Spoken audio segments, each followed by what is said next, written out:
Welcome back to ABC 13 Sports Sunday. We got to start today with a brutal loss for the Astros, who are teetering on 500 and looking to maintain their tiny division lead. The Stros falling 7-6 to the last place Athletics after being up 6-0 through 4 innings. So we pick it up in the bottom of the first. Stros already up 1-0 when Jose Altuve sends a moonshot into the Crawford boxes to make it 3-0. To the fourth, Isaac Paredes showing off his power with a 2-run shot of his own, showing some of that swagger.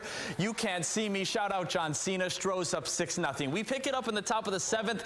We're now tied at 6 after a 6-run fifth by the A's. Max Muncy sends this ball way out of town to put the A's up 1. That would be your final score. Astros lose 7-6. They face the Yankees Tuesday night in New York.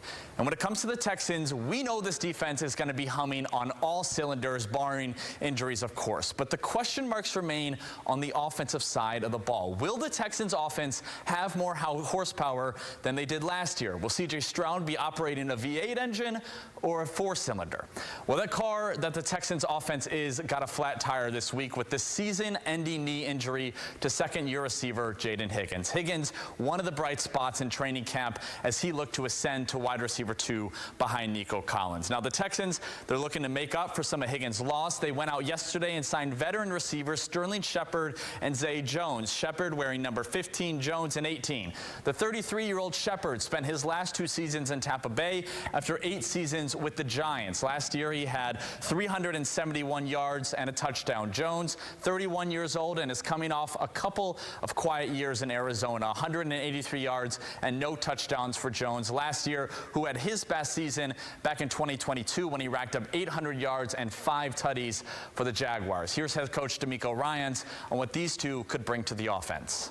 Everybody knows, no secret that we lost a very significant piece to our receiver room and Jaden Higgins. So still trying to find a way to, help out in the receiver room, and that's what those 2 guys provide. Veteran experience, guys done it before, done it at a high level, played in a lot of different systems. We'll see what they can bring to us. Shepard and Jones, they'll have to fight their way onto this roster in what's a crowded receiver room of a bunch of guys looking to make a name for themselves outside of Nico Collins, of course. If one of them can help shift this Texans offense into a different gear this year, this team really has a chance to be something special. Now, we should see the new receivers battling it out with the rest of the guys Friday night as the Texans take on the Panthers in the final preseason game. Kickoff is at 6, and you can watch it right here on ABC 13.